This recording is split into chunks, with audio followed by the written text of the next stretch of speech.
Hey guys, it's me, Sunniest Inch. Woman, here to talk about something that nobody has ever made a video about, ever. Yakuza 3, a perfect video game with zero flaws, is what I would say if I were stupid. Yakuza 3 released in February 2009 in Japan, then in March of the following year everywhere else. The third story in the tale of Kazuma Kiryu. This game was the first of the mainline entries released for PlayStation 3. With a new platform came a new perspective, a new writing direction now spearheaded by the one and only Yokoyama, and new gameplay possibilities in every aspect. From combat, overworld exploration, and what's now a series staple, a shitload of side content. But with all of these possibilities came a new struggle: time. Yakuza 3 was reportedly developed in a time span of 8 to 10 months, shortly after RGG Kenzan's release. And you can kinda tell. The story has some odd moments, and the gameplay has many things that suck straight conky dong. And the English localization was not spared from its own issues. When brought overseas for an English translation, the game lost so many features, including 21 sub-stories, basically the entire Hostess Club minigame,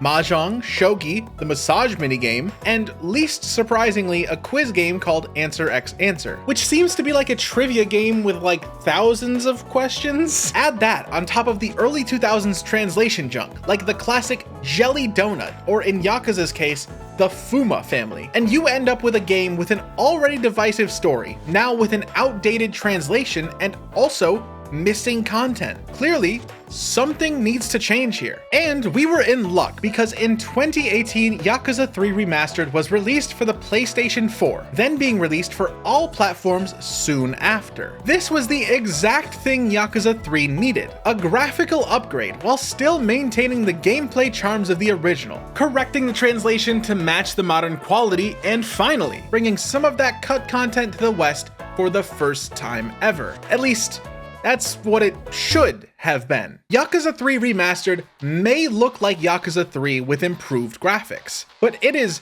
not the same game as the original, in a bad way. Yakuza 3 Remastered, or more specifically the PC version, is a buggy mess. Higher frame rates completely screwed with quick-step distance, it fucked with minigames like fishing, and on top of that, completely unique bugs were introduced, like the ambient car sounds in Ryukyu being absolutely deafening. I love old games, man. The way just the ambient sound is so soft and relaxing. You know, I love going back to this moment in time, you know, it's just so cool the way you can really feel. Also rarely mentioned is that Yakuza 3 Remastered still doesn't bring everything from the Japanese release, and it's still missing the Japanese trivia game thing as well as a few sub-stories. From what I've heard, those sub-stories have some oddly transphobic undertones, and I can kind of get why they're cut, but it would have been neat to see them altered or changed to be a little more stomachable. You know, in the same way certain other things were changed in other games. Yeah, I'm talking to you, Fraud Kiwami. Which brings me to the point of this video. Yakuza 3 Remastered was meant to bring the game to modern consoles and provide the genuine original experience, with modern sensibilities and fixes. But in reality, it failed to even do that. And it's not like Q-Lock is gonna randomly patch this game years after the fact to fix those bugs. So where do we go from here? Do you make a Yakuza 3 Remastered? No! We do the most obvious thing there is. Yakuza Kiwami 3, a full-blown remake. For those new to the series, Kiwami is the subtitle given to all remakes throughout the series, of which there are technically 3. Yakuza Kiwami 1, Kiwami 2, and Ishin Kiwami. I say technically because Ishin Kiwami is basically a remaster with how similar it is to the original, but it has the Kiwami name, at least in Japanese. To make a long story short, in the year 2015, Yakuza 0 released to critical acclaim on PS3 and PS4. And with Yakuza 6 soon to release with the new Dragon engine unable to run on PS3, the series needed to be brought to modern platforms. But the following games, Yakuza 1 and 2, were locked to the PS2 in English, and the situation wasn't much better in Japanese either. Enter Yakuza Kiwami, a remake, as an answer to Yakuza 0's immaculate reception as a starting point for the series. Yakuza Kiwami takes the gameplay build of Yakuza 0 and slots in the story beats of Yakuza 1, for a combination of modern gameplay with the classic story. And while I wouldn't wouldn't consider it my favorite, it's absolutely a great game, and is the best way for the average gamer to experience Yakuza 1's story. Reusing game builds for consecutive titles is nothing new, but Yakuza 0 was used as the template for Yakuza Kiwami because this was always meant to be a side project, nestled between major releases since the next game would be the revolutionary Yakuza 6. Then, in 2017, Yakuza Kiwami 2 released as another side project, using the build of Yakuza 6 with the story of Yakuza 2, finally allowing players to experience the PS2 saga on modern platforms. Both of these games provided a chance to experience the oldest titles, while still providing a new gameplay experience, making neither version drown out the other, but instead complement each other. And this prospect of the Kiwami games, the revival of an old story with a modern twist, is what made them necessary for titles as old as Yakuza 1 and 2. But with Yakuza 3, 4, and 5, these games already have remasters, and they're still high quality games to this day. So why remake Yakuza 3? Let's address the elephant in the room. The general consensus on Yakuza 3 is very mixed. Some love it, some hate it. I personally love and hate it. I think its story is fantastic in some parts, but terrible in others. I think its gameplay is incredible in some manners, but unplayable in others. And although I can acknowledge older games having less quality of life, I cannot help but be annoyed every time this pops up when I try to open the map. I mean, in 2009, a map button was not a crazy concept, right? Regardless, there is one thing to explain why Kiwami 3 is a good idea: money.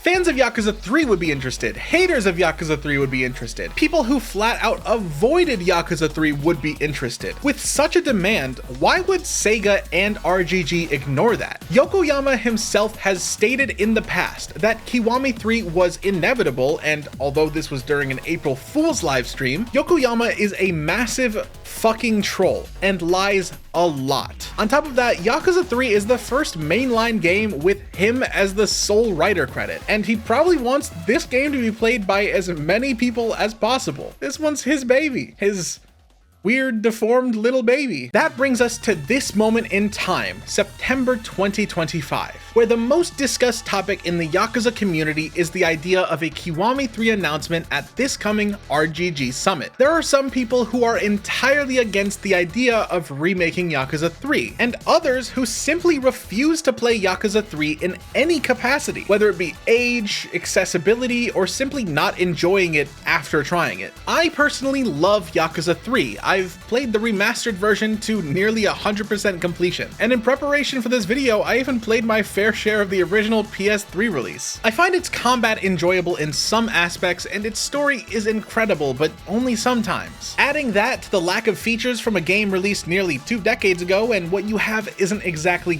great or even terrible. I'd just call it volatile. Yakuza 3's highs are incredibly high, with some of the most satisfying combat moments you can have, story moments that rip at your heart, and some cool concepts that deliver to the end even though they might be corny. In contrast, Yakuza 3's lows are very low, with the combat being entirely vapid for the first half of the game, heat actions doing 0 damage, super finishers not finishing enemies at all, and on and on. But my complaints will not get the point across in a fun way, so I think it's more interesting to ask what a Kiwami 3 would actually change. Now, the most important part of any Yakuza game is the combat, and Yakuza 3's is flawed, even in the original release. Some people think the, quote, Blockuza gameplay comes from the remastered version, but unfortunately this dates back to the original PS3 release, and I'm sorry if this gameplay looks ugly. I can only record PS3 footage in like 480p. Anyway, you can see in this footage that the blocking has been ever present since the very first Japanese release on PS3, and it's just an aspect of Yakuza 3 that's always existed, for better or worse. I don't think anyone is a fan of the blocking in this game, but opinions can change depending on what your goal is with playing these games. Are you looking for an interesting challenge to work around and adapt to, or are you looking for a casual button mashing beat 'em up to take a load off? I've been in both situations and I can change my mind on a whim, but by far I have to agree the blocking in this game is egregious. Enemies can block any combo mid-combo, or they can block any attack if they are fat. This enemy type with the sumo fighting style is particularly annoying since they can block everything, can't be knocked down, can't be grabbed, and are too big to be dodged around sometimes in the remaster. Because again, the remaster messed with quick steps. So during your game, it's generally best to avoid them if you want to have fun. Who knew? Yakuza 3 made me fat phobic. Plus, boss enemies have that same blocking power, also can't be grabbed most times, plus they have answers to most of your moves. Add on top of that the abysmal damage dealt using heat actions on bosses, and if you happen to, I don't know, have a boss fight with a large weapon, then, well, that would be one of the worst fights in the entire series. Good thing there are 0 boss fights with weapons. Now, am I exaggerating? Honestly, no. I can understand enjoying some of these fights, but it needs to be understood why these fights are not fun for some. When you start the game, you have limited tools and very slowly fill out your arsenal with new abilities and powers through an ancient upgrade system with a very slow rate of XP gain. And to make a lot of these harder fights bearable, you'll want to have many of the mid to late game upgrades. And for someone casually playing through the story, that's just bad. Combo speed has 3 upgrades you have to earn. Quick step canceling is locked to the late game tech tree. It is literally the last upgrade. And that's not even mentioning the Komaki abilities being tucked away in some random sub-story too. In this game, you basically get the Tiger Drop as a toy with your Happy Meal. I actually don't really care about this. I just wanted to say that Happy Meal line. I was real proud of that. But complaining is a bitch-made way to highlight these issues. Instead, let's talk fixes. And the most apt game to reference for modern Kiryu would be none other than Like a Dragon Gaiden. First, the most important thing.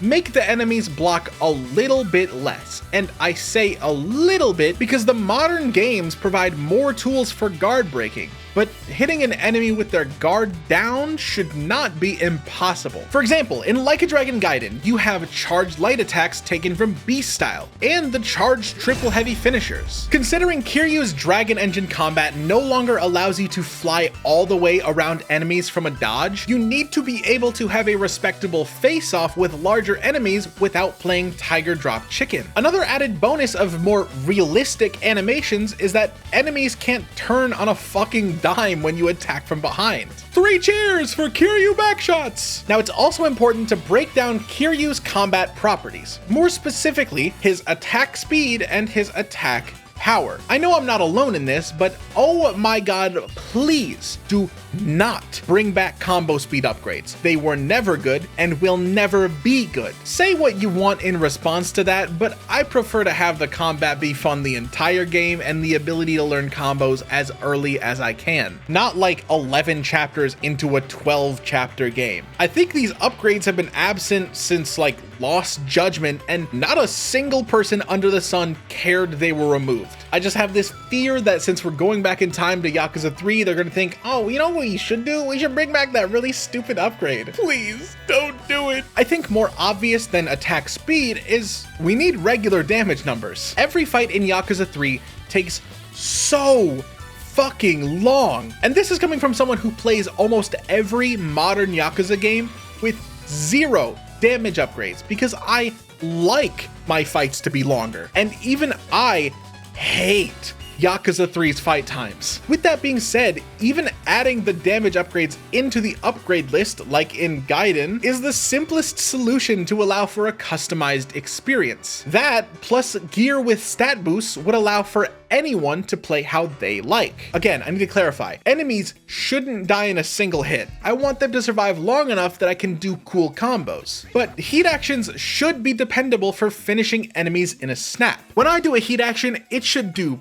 big damage to match the intensity of the animation, the speed ramping, the tracers and particles, the loud crunch sound with every bone snapping. Oh wait, it did no damage. On top of buffing heat actions, we could make this game's quote super finishers actually finish the enemy. And by the way, since I mentioned the upgrade system, I just want to talk about the skill points. If we could get a system similar to Lost Judgment where it's a single currency, that would be my dream. Gaiden, I'm also fine with, but I really want a single currency that you can just farm from fighting. Giving us a reason to get into fights and do cool moves in the middle of them was one of the best decisions for Lost Judgment's combat system, and I think they really are missing out by not doing that again. Now, if you're thinking to yourself, but all these changes make the gameplay unrecognizable, almost like a completely different game, that's the fucking point. If the original Yakuza 3 and Yakuza Kiwami 3 had the exact same gameplay experience, then one would just serve as a total replacement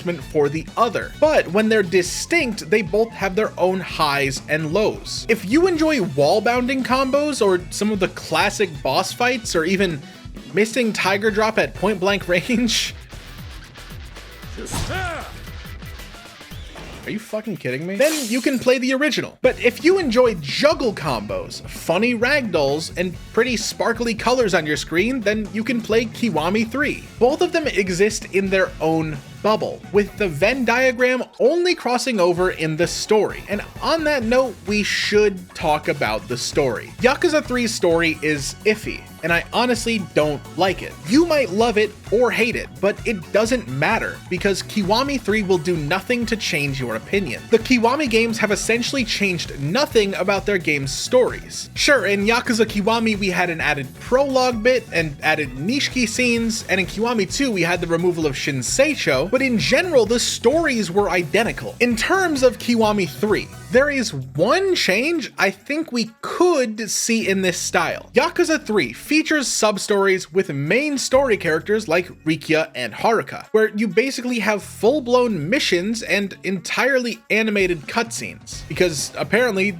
they were way too excited to make use of the PS3. Kind of a whole, like, you know, Yakuza 6 voiced sub-stories type thing. There's missions like Rikia getting his tattoo finished, him helping an old friend, or the two-parter with Haruka where you get dragged into that one couple's issues again. I think it's possible that these missions, at least the Rikia ones, will be absorbed into the main story. Yakuza 3 already has a short story, and I don't think anyone's gonna complain about more Rikia. Oh my god, especially considering even when you do that tattoo mission, later on you can see that Rikia's tattoo isn't even finished in the story cutscenes. Just a minor gripe. Honestly, if there's one thing that needs fixing, it's that we need Mine's Gatorade back, baby. Who's with me?